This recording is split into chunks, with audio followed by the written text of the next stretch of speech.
Hi, everyone. Welcome to the slightly delayed culmination of Shelter in Plays, a project of the Stanford D.School and K-12 Lab in partnership with High Tech High, and with generous support from the William and Flora Hewlett Foundation. My name is Mark Chan, and I'm a designer at the D.School. And I'm Jessica Amelia. I'm a program officer in the performing arts at the Hewlett Foundation. And this is the sixth time that Mark and I have run this workshop, but the first time being totally online. So thank you for being here. We want to start by acknowledging the moment that we're in right now. So we created this workshop to provide a chance for educators and students to share their stories of justice and injustice, equity and inequity in schools. And we believe that theater can be a vehicle for telling social justice stories. And we also feel that art can be a precursor to the systemic and institutional change that we desire. It allows us to imagine a different future. In the past, we focused on these issues more generally. And then when COVID hit and schools were closed, we decided that it was important to create a place to tell these emerging stories. We had no idea at the time that the systems of oppression and voices of resistance would be brought into such sharp relief as they have since the murder of George Floyd. But what we did know when we started this work is that in schools, systems of oppression can conspire against kids based on race, class, language, religion, citizenship, and other forms of identity. We want to have a place to tell those stories. So now, a bit about what led up to what you're going to see now. So our workshop by the numbers. On Tuesday, May 26th, at noon, we had 48 students, educators, family members, and others from the community join together with us and 7 coaches you're soon going to meet. And they spent 24 hours together. And then by noon on Wednesday, May 27th, they had created 16 brand new plays. And there was a student member of every single team. It was a gift to be able to hear their voices. We had planned to present 7 of these plays on May 30th. However, we had to postpone because the police response to the protest was on the doorstep of one of our actors in Los Angeles. Everyone is okay, and all of our actors are rejoining us tonight. And then we did learn minutes after we had to cancel the show, one of the writing teams was inspired to write a new play based on the protests and the uprising, and decided to replicate the process they had just gone through earlier in that week. And they wanted to keep using their voices to comment on what's happening in the world. So we opened up the opportunity to all the other teams, and 3 teams actually created new plays, new stories based on how they were making sense of what's happening in this moment. And we were moved that they so quickly wanted to apply what they had learned. Now tonight, we're bringing you the show with the 7 plays we had planned to share with you on May 30th that focused on stories of school closures and remote learning. We want to warn you, they raise complicated real-life issues around racism, homophobia, transphobia, different abilities, poverty, and homelessness. We know that these issues can be triggering for folks, so we invite you to practice self-care if you need to during this broadcast. But overall, we feel that theater and storytelling need not have all the answers, but can ask good questions, which the plays you're about to see certainly do. The talented actors in these plays tonight worked as coaches to help the teams develop their plays. I want to acknowledge that 2 of our actor coaches, Maddie and Markia, participated in the workshop last month, but were unable to join us for the final performance. But they helped shape some of the plays that you'll hear tonight. And there will be a post-show discussion with tonight's 5 actors, Caesar, Jackie, Jamie, Mark, and Natalie. So if you have questions, please post them to the chat on YouTube. And we also invite you to go back and watch the readings of the other 9 plays we're not going to be able to do today, but we had performed on May 27th, just hours after they're created. They're all posted on YouTube. But for now, sit back and enjoy the show.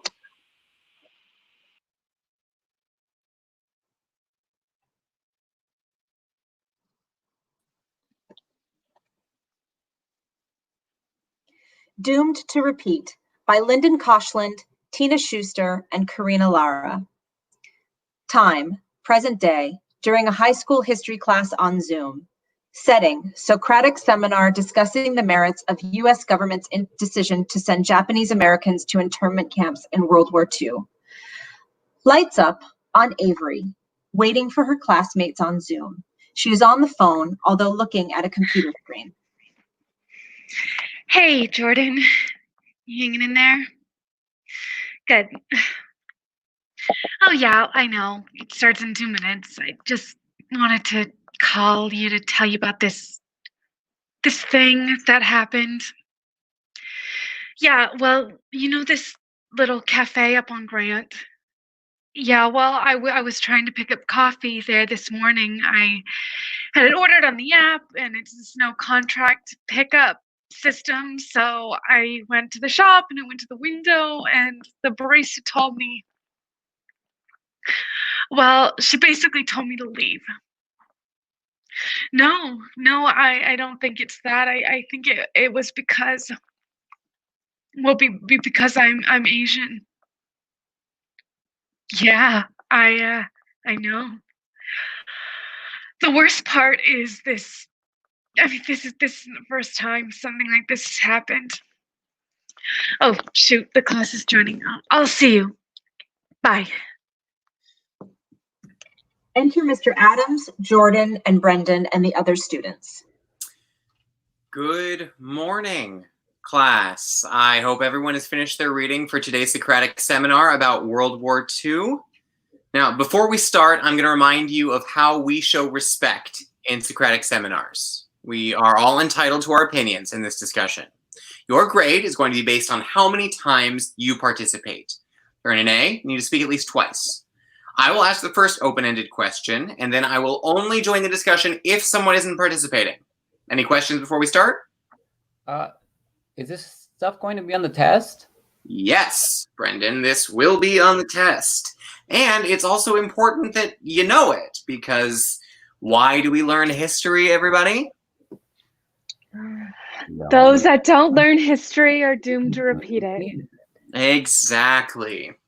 The first question is a reflection on the internment camps that the U.S. government put into place during World War II. The question is, was the United States government justified in placing Japanese American people into camps during wartime? I think the government made the decision to take precautions to keep the American people safe. A bunch of people forget that. Even if some consider the camps racist, they were for our benefit. I understand that people suffered in the internment camps, but America stayed safe, and that's important too. Are you saying that you think what the government did was okay? I don't see these actions as racist. I mean, think about it. The government was just trying to be safe. I would have done the same. Extreme times call for extreme measures, right? That was what the Supreme Court said in the opinion we read for homework last night. Great use of evidence from the reading, Brendan. My neighbor's grandparents were in the internment camps as kids, Brendan. Do you have any idea what they went through? They were kids. And that experience stayed with them through their whole life and is still with them today. It is still affecting them today. Thank you, Jordan. But remember, we want to use historical evidence in Socratic seminars from our homework packet. Bringing up current day issues isn't relevant to our historical discussion. Yeah, exactly. Nothing like that would happen today. We wouldn't put a bunch of Asian people in camps. That doesn't mean that there's not discrimination against Asian American people today. Of course there's not. Dude, it's 2020. And you think there's no racism in 2020? Have you seen the way society is reacting to the coronavirus? The president of the United States calling it the Chinese virus. And even before the virus, Asian American people, no matter where they were from, were being discriminated against every single day. Now, Jordan, that's inappropriate for this lesson to bring in current politics. Please try to only use the readings as evidence to earn an A. That is not... I'm going to remind everyone that your grade is based on participation. So if you haven't spoken, you need to start now. Avery, please turn on your video. You know the rules for class. Avery, what do you think about the government's decision in World War II? Avery, I'm going to say it one more time. Your participation will directly affect your grade. I understand that this may be hard for you to discuss, but I believe that all my students should be treated equally, and therefore, they should all be expected to complete the work. I don't want to give you a 0 for the day, but I will give you one if you don't talk now. And remember, stay on subject, please. Stick to the historical evidence. You keep saying how if we don't learn history, we're doomed to repeat it. Well, if this isn't repeating history, what's already happened, then I don't know what is. I am always worrying about what people think of me, gauging people's reactions, watching to see if someone crosses the street to avoid me. Do you know how it feels to be so painstakingly aware of your race? How it feels to know that people are judging you because you're Asian? No, you don't. But I wish people would try to understand. And I wish that they would treat me like everyone else, like normal. Like, if you don't think that what's happening today is relevant to history, Mr. Adams, then I will not participate. Avery, if you turn off your camera, I will give you a 0 for the day, and that applies to everyone. Okay. Come on. Brennan.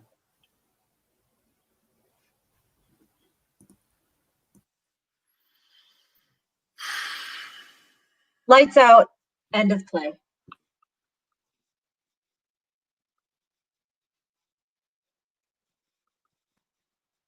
Are You There? By Randy Shearer and Zelia Gonzalez. Time, May 2020. Setting, Ocean Beach, San Diego. Lights up on Barbara sitting in her car with her laptop open to Zoom and her phone in her hand. She is waiting for her Zoom class to start. Barbara's teacher, Mr. Graham, pops up on the screen. Welcome back from spring break. COVID-19 has shaken us all, so I thank you all for being here and being ready to learn. We're going to dive right back into inverse trigonometric functions. Woo! Mr. Graham's voice fades and his microphone goes silent as he continues to teach. Barbara receives a text from her friend, Laura. Where are you right now? Your car? Came out to my mom and she freaked, so I stayed in my car for the night. The next day, she said she was sorry, but there were some things she couldn't take back. So I went home while she was at work, grabbed my stuff, and I stayed on Santa Monica Ave. You could stay with me, at least for a couple of nights to figure things out. It's cool. I've got it figured out.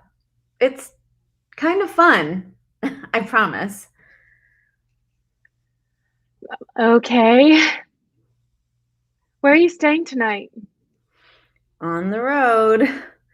You know you were in AP Lit, right? LOL. Barbara, could you please leave your breakout room? Please open the shared Google Doc and you can take it from there. What? Yes, I've got it. Sorry, my Zoom is glitchy. I'll be in the breakout room in a second. Ma'am? Ma'am, please roll down your window. Hello, officer? Ma'am, we've had some calls from the neighbors about a young woman living in her car on this block. What? I'm fine. I'm sorry, what's going on? Barbara, did you go to your breakout room? You're needed there. And please remember the norms and to use the speaking order and complete the shared Google Doc. I've got it. I'm in the breakout room. It's cool. Ma'am, I'm going to ask you more directly. Would you know anything about the complaints we've received about a young woman living in her car on this block? No. I'm fine. I'm taking this call here and I'm doing some work and I just pulled over for a minute. It's okay. I'm fine. Ma'am, if the neighbors call again, we will have to. I get it. I'm out of here. Just tell the neighbors. Barbara drives to find a parking spot in a new neighborhood. My freaking life. Just as I get the morning routine right, sharing the beach shower, what the hell am I supposed to do now? Who could have predicted a freaking pandemic? I mean, is this real life right now? Barbara finally parks her car. She pulls out her phone to check her texts. Where'd you go? Were you supposed to be in my breakout room? Ashley is annoying me and I need you. I forgot. I had a college counselor meeting. I had to bounce early. Probably will be busy all day. Sorry. Barbara? Barbara, are you there? I'm still here. Can you hear me? Oh no. Barbara, if you can hear me, just let me know. It's okay. Don't worry, everyone in class was in breakout rooms. I dismissed the class from there. Are you still there? I'm here. I can hear you. Yeah. Can you tell me what happened? What did you hear? Were you talking to the police? Yeah. Yes, it's okay. We got it all sorted out. I'm good. Did you drive somewhere else? And do your parents know where you are? Sure. Sure. Do your parents know that you slept in your car last night? We text. It's cool. Do they know where you are right now? Like I said, we text. It's cool. If I call your mom right now, will she say the same? But Barbara, don't leave the call. I'm sorry. This is serious. I'm here for you, and I'm your teacher. I'm not going to pretend things are okay if they aren't. Okay. It's okay. Let's talk about school for a second.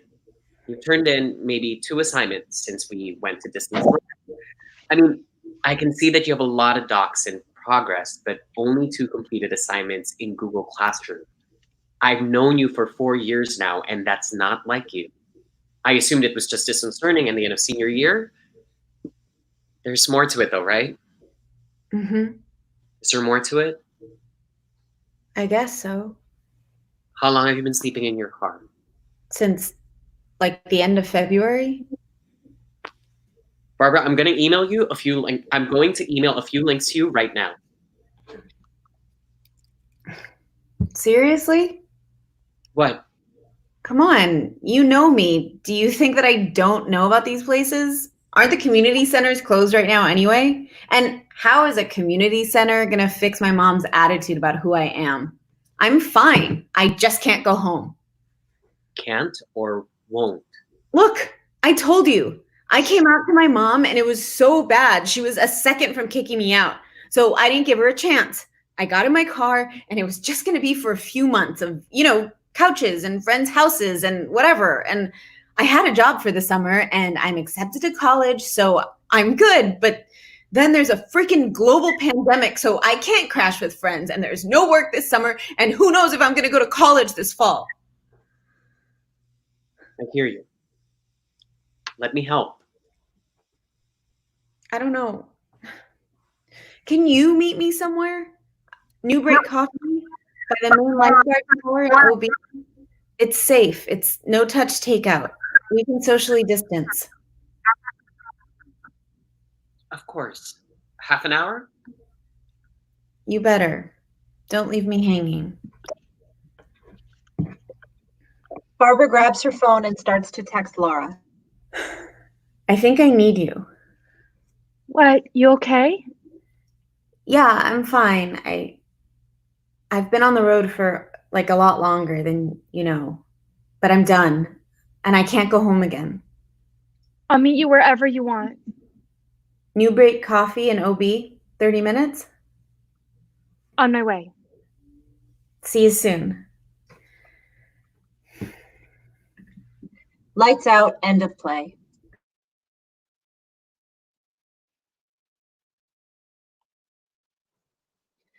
The Last Straw by Maggie Monday Odom and Cynthia Larson.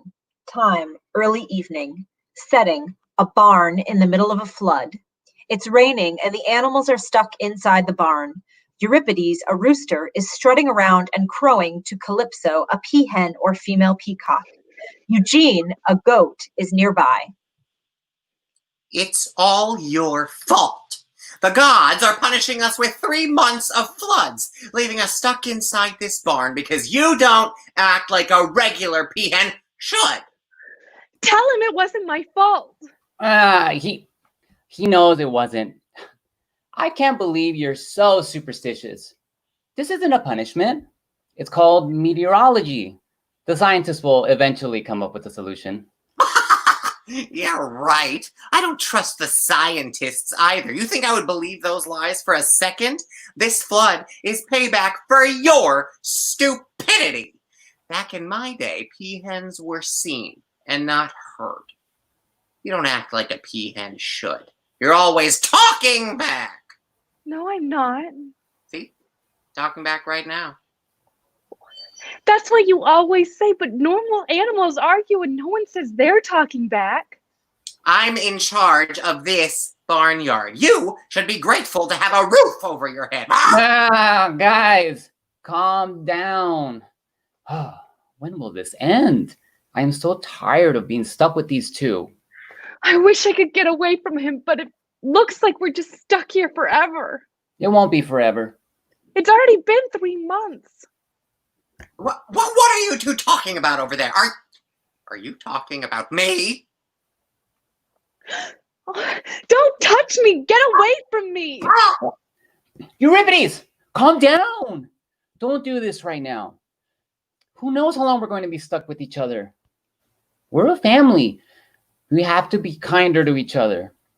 They're saying this flood could go on forever. Kinder? Him? Fat chance. I've had it with you two. Go outside and stand in the rain. I hope you get hypothermia and freeze. Get out! Mom! Euripides puffs up his feathers and flaps his wings, standing as tall as he can. He pushes them outside using only his body language. Calypso and Eugene back out the barn door and stand looking out at the rain. I don't know why he does this. It's not fair. This isn't where any of us wanted to be. Yeah. I was hoping he'd get the axe, to be honest. Oh, don't say that. I'm entitled to say that. He's made my life miserable ever since I came to this barnyard. I'm sure he didn't mean to make you feel so bad. He's having a hard time. Why are you siding with him? I'm not siding with him. You can't support that evil guy at all. He doesn't even respect you. He poops in your hay, for goodness sake. I don't mind. I just eat around it. He can't help himself. He's a rooster. Roosters will be roosters. Stop defending him. Just because he's a rooster doesn't mean he's entitled to bully me. You're right. I'm sorry. You don't deserve this. It's not fair. Everyone else that's stuck inside during this flood is safe, and I don't feel safe with him being so mean to me all the time. I know, but what can we do? Maybe we could feed him to the foxes. Ma, don't say that. Yeah, I mean, all we have to do is get him to come outside, and then if we get inside first, we can lock him out in the dark with the foxes. No, that's a terrible idea. But he's terrible. It's him or me. I'd rather risk the foxes and stay here another day with him. It's emotional abuse, that's what it is. I'm sure there's a middle ground. If you don't support me with this, you're just as bad as him. We have to go back in there and give him a piece of our mind. I'm tired of being pushed around. Calypso and Eugene go back into the barn. Stupid peacock! You got wet and brought water into the barn! Look at your feathers! I'm not sharing the perch with you tonight. You can go back outside and sleep in the brain! I'm not going anywhere. Euripides runs at her, pecking and pulling the head feathers in her delicate crest. Calypso dodges him. This is the last straw. I'm bigger than you.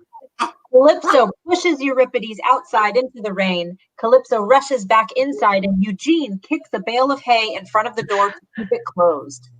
I can't believe you just did that. Did do? And thanks for supporting me, however reluctant you were. It was worth it. Now we're safe.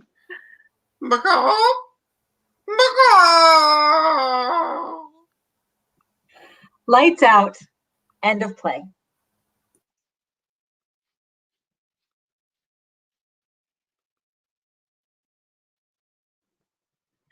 Facing Uncertainty Together by Brenda Flores Reyes, Crystal Rodriguez, and Taylor Fang. Time, present day, 2:30 p.m. Setting, Anya's room at home. Anya, a student, is quietly sitting, taking notes. She is sort of paying attention to her teacher, Ms. Smith, who is teaching a history class on Zoom.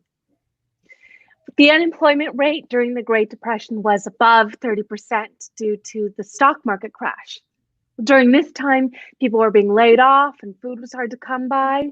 So A baby starts to cry. I'm sorry, Ms. My baby is crying. Anya mutes her computer and stands up and heads toward the direction of the baby.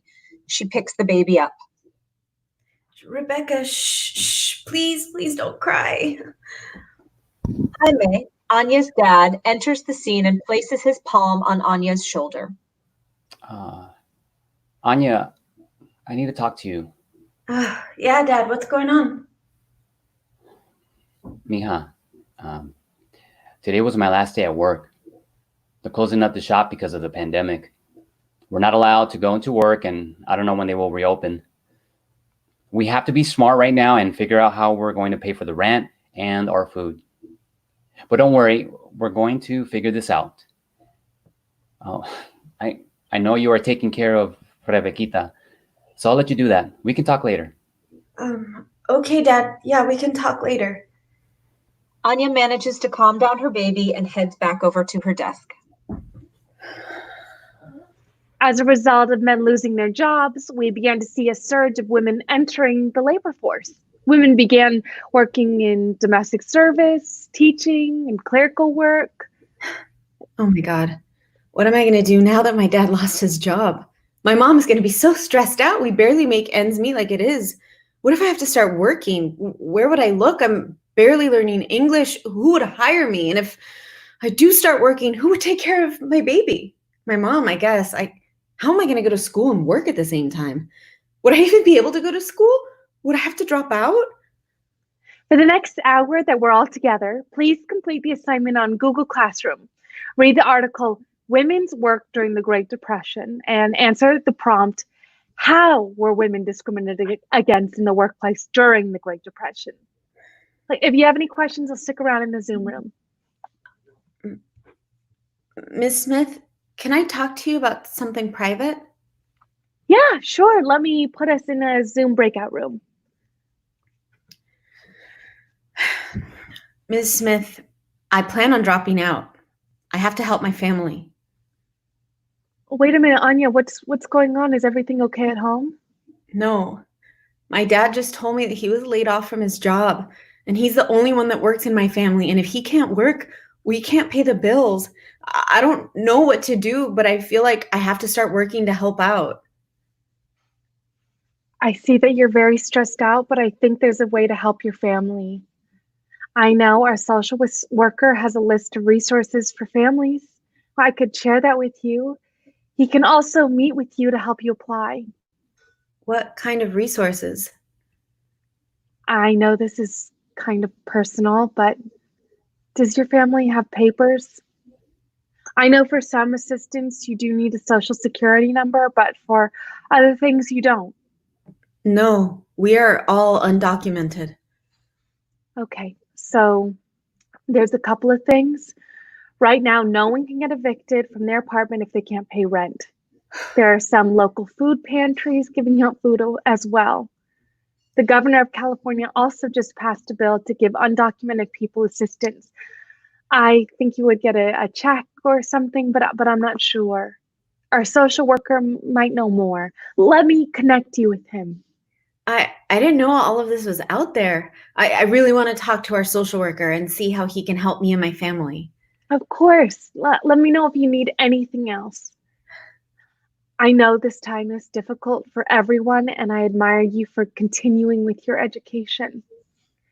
I know being a young mom is a struggle, but you have a community at school that is here to push you forward regardless of circumstances. Thank you, Miss Smith. You have given me hope. Lights out. End of play.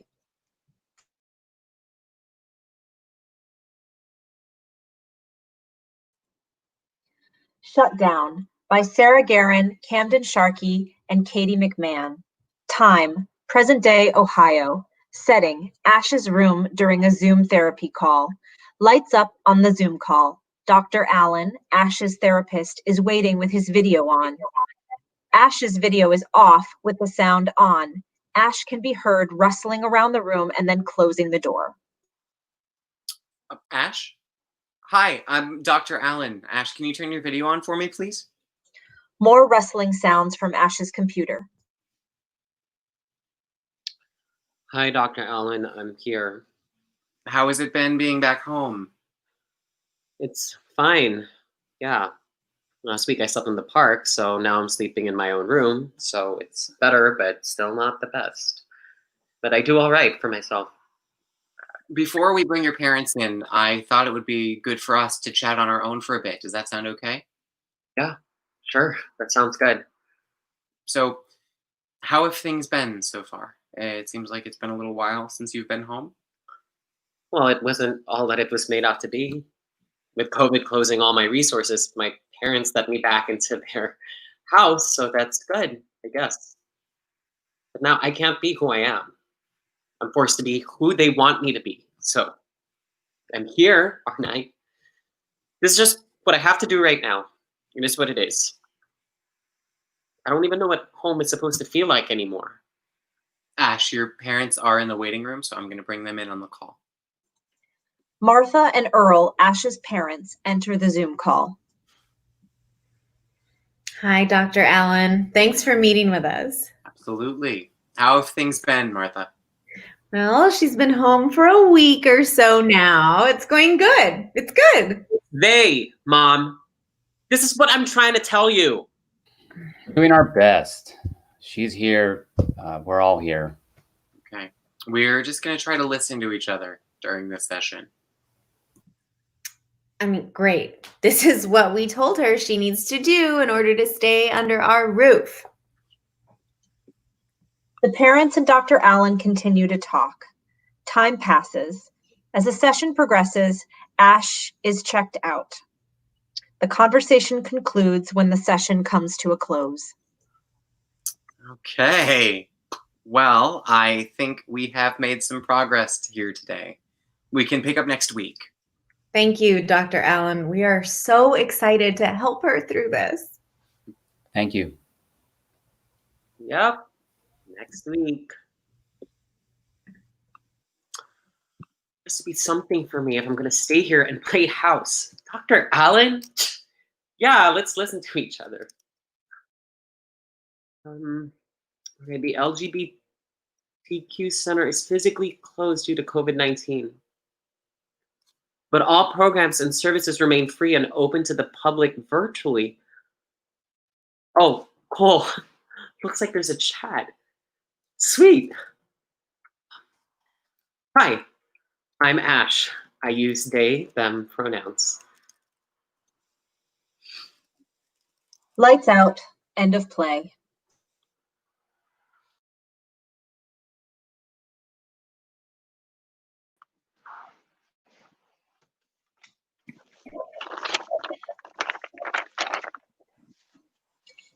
Minutes by Maggie Guntran and Ryan Mandato. Time, present day, 2020, after school student meeting. Setting, special education office at Lola's middle school. Lights up on Lola just before she and her mother and grandfather meet with the special education teacher after school to prepare for remote learning. Lola is nonverbal. Her lines represent her inner dialogue. Only the audience hears her voice. Lola is a 12-year-old student in 7th grade. She was made eligible for special education services and supports under the category of autism spectrum disorder, ASD, at the age of 7. Her receptive language is extremely high. However, her language production is limited. I hate these meetings. Mom is always fighting with my teachers. I hope this goes well. I have information from the SPED department and principal about COVID. I have her plan. I hope Mom agrees to the adapted minutes on her IEP. Oh, thanks for coming to this meeting on such short notice. I know that you are on your way to work, Rosalita. We just need to be sure that we're following the law in regards to Lola's IEP when remote learning kicks in on Monday. Yes, we have been hearing about remote learning, and my concern is that I work at night, and when I come home, I have to sleep and take care of the house.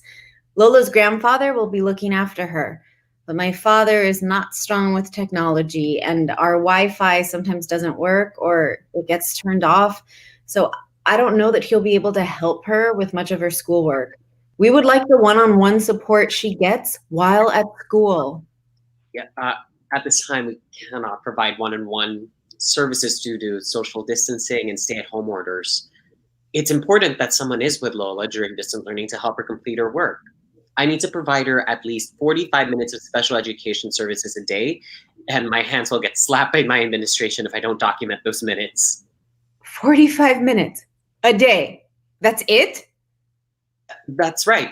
45 minutes a day will keep us in compliance, and we'll have individual support with myself or the para for that period. I can see through them, you know.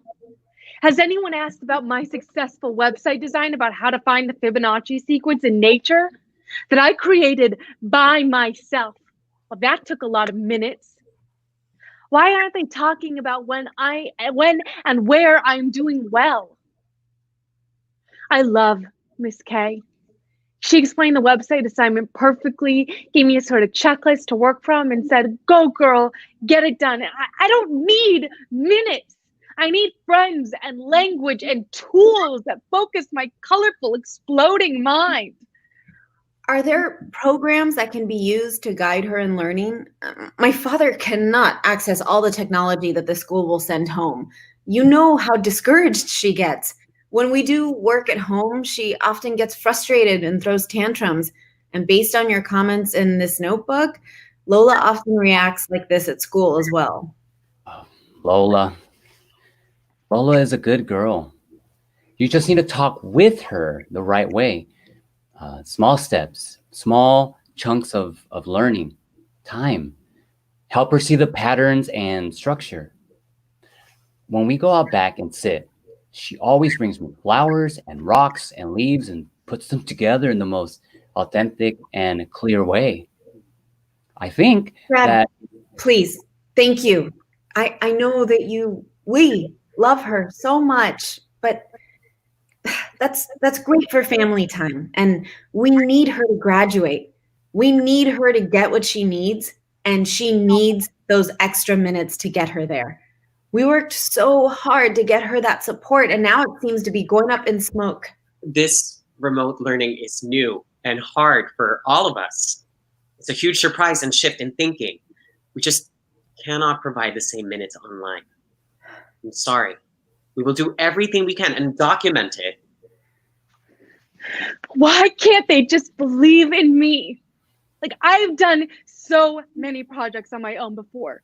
I'm thinking and creating all the time. You just can't see it. I can't tell you about it. I don't need help from another adult 24/7.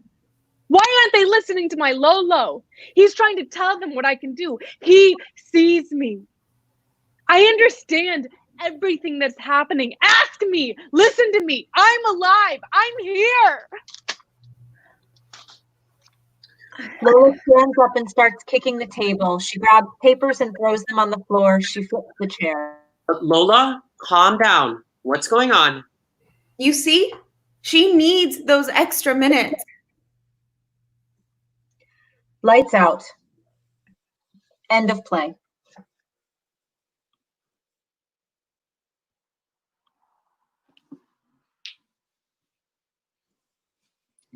An Infectious Job by Julia Jacobson, Leah Lucine Carey, Rosie Tawil. Time, present day, a cold, windy afternoon. Setting, a park bench. A virus, COVID-19 Bob, and his virus wife, Alexis, sit shivering on a park bench with their many children. God damn, it's cold. How long we been here on this lonely bench? Oh, I was supposed to be the top of my class. I had dreams. I was supposed to be the big bad CEO of Virus Unlimited. And you, my wife, you're going to make us all mutating geniuses. One kid sneezes on this godforsaken bench. Like a bus stop to nowhere. What is the point? I don't have time to wait around much longer. Bob, you had so much potential. I don't know why we've only got 50 kids and that loser Mark from Virus Academy already has 100 million. I heard he's spreading into multiple countries. Put that on my grave. Bob, filled with potential, and got one kid sick. This was supposed to be prime real estate. This bench. You think it's another housing crash? Like 2009 when the H1N1 vaccine came out? Oh, I thought when the kids sneezed us onto this, we made it. I don't know what is going wrong.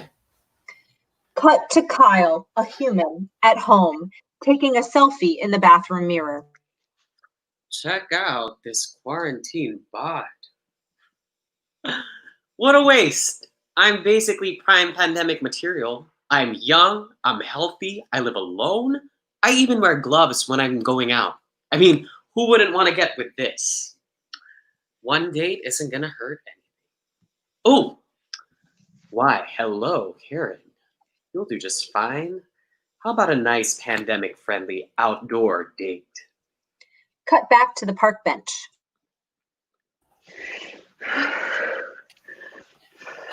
Dear virus gods, I have done it all. I worked hard. I have been faithful to my wife. I have tried to provide for my children. Give me a sign. Any sign that this is not the end, that we have hope that we will not die alone on this miserable bench. Can't you see this viral dream is just a crock of shit, Bob? This isn't the world our parents grew up in where you can just plant yourself on a park bench and everything will work out. In this new economy, you have to take charge of your life. You have to innovate. We just have to have faith, Alexis. Oh, by the way, virus god, if you even exist, what the hell kind of bench exists with no one sitting on it? This is a park! It's like all the humans are hiding. Anyway, virus gods, give me a sign. Send us a human. Don't let us die in this way. For my children. Consider my children. Oh, my mother of snot! Alexis! A human. Oh, yes, just yes. Oh, that's right. A little closer. Come on. Mm-hmm. Oh, yes. Put that booty right on us. Okay. Oh, okay. You're next to us. Just brush your hand a little closer. Mm-hmm. Oh, kids, get ready. Hang on. Here we go. Kyle sits down on the bench, rubs his eye, and begins scrolling through his phone. Little did Kyle know that he and Bob's lives would be intertwined forever. Oh, yeah, baby. What did I tell you? I told you. Don't give up on old Bob. Didn't I say that? Didn't I say I will provide? Huh? I heard the other viruses talking trash about us. Psh, Ebola Lola, she is always bragging about her high death rate. Personally, I always thought she was a little too physical, too direct contact, too fast, too soon. I told her, infection is an art. It's about subtlety. It's about gaining trust. This weather, this location. Remember when your parents moved to Florida and guilt tripped me about keeping you in the cold city? I told them the opportunity is not in the suburbs. Okay, kids, you know the drill. What is our number one rule for playing in a new human? That's right. Don't talk to white blood cells. They are self-righteous political lunatics, and they are dangerous. Bye, kids. We You love well. you. Be okay. Take care of yourself. Karen arrives at the park bench. Kyle stands up and goes to shake her hand, but stops himself and laughs awkwardly. Oh, sorry. It's first pandemic day. Seriously? Well, then you're definitely going to need some of this. Alcohol kills the virus. Think about it. What better way to kick off a pandemic date? This is all blown way out of proportion anyway. I mean, I stopped quarantining like a week in because my friend got it, and it was basically just like a bad cold. I think maybe this was a bad idea. You don't have any symptoms, and neither do I. What? Do you think that the virus is just waiting here for us to get together and then we're suddenly going to get it? I mean, don't we have a responsibility to be cautious out of respect for the people who don't have the choice? Or at the risk because of their age? Or because they have a job where they're interacting with people? Well, yeah. Or you could just come back to my place. Oh, yeah, that. Just don't tell anyone.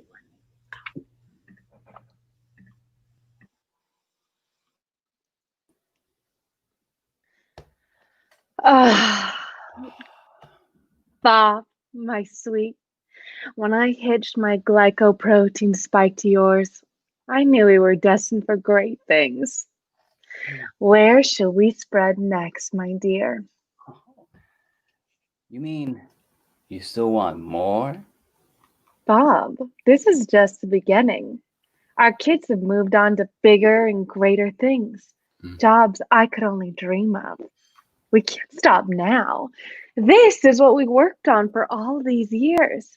I mean, Johnny is in the White House, and his resume is so thin. What can I say? Good genes, baby. Good genes. Rawr. Oh. It's just, I'm starting to wonder what's the point. You ever think there's more to life than making replicates of yourself? More than conquering and spreading? Those militant human hugger white blood cells have been getting into your head. Now, really, Alexis, do you think there's something wrong at its core with living the virus dream? When I look back on everything we've worked for, do you ever feel like we're just a human? Lights out. End of play.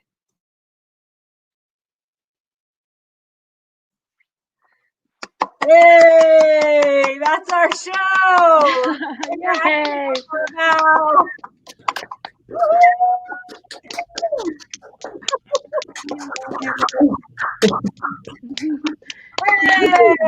Thank you, everyone. Thank you so much. Bye. Well done. I'm going to give our actors a chance to introduce themselves before we have a post-show discussion. So take it away, Caesar. Hi, I'm Caesar, and I am in Los Angeles, California. Hi, I'm Jackie Messiah. I am in Orange County, California. Hi, I'm Jamie Barcelon. I'm in Los Angeles, California, too. Hi, I'm Mark Jacobson. I'm based in Los Angeles, but currently in Cannon Beach, Oregon. Ooh. Hi, I'm Natalie Communis, and I am based in and also currently in Los Angeles, California.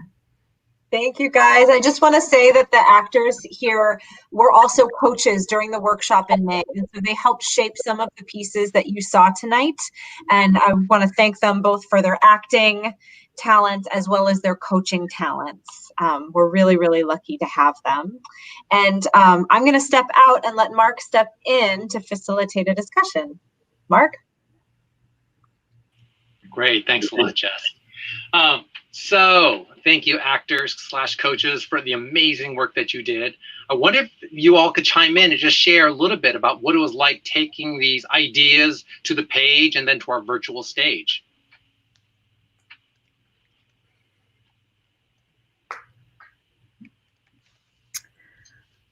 I think it's always so great to see really complex ideas come across in like a really like fun way. Like that last one, An Infectious Job. I never thought about the coronavirus from the perspective of the virus. So I think like getting to put something on the page and then getting to translate it. Like I think on the page it's like, whoa, is this wild? Is it super crazy? But then it just works and it's really funny and it's like a really serious situation, but there's kind of, it always lets you see that there's room for comedy, you know, to look at it from a new perspective, which is helpful, I think, in life. It was interesting. I mean, it was wonderful this time round. Normally we do these workshops in a, you know, in a kind of one day rushed operation, and people are coming from relatively similar backgrounds or sort of work experiences. But this was really fascinating to have people participating from all over the world, and also just to see the way those themes were so effortlessly brought together, that no matter where our writers were writing from, or life experience, or geographic location, or cultural background, that so much of that was able to translate. So that was really beautiful for this time specifically. Yeah, thanks, Mark. Other thoughts, anyone? Yeah, I mean, for me, I felt like working with my groups, just because we're in such a delicate time, I really felt this process, although we were online, it felt really vulnerable. And I'm just glad like we were able to bring, you know, all of these issues to light. And I know personally, I am not the most extroverted person, so I don't get to express it all the time. So getting to do this was a good way for me to process.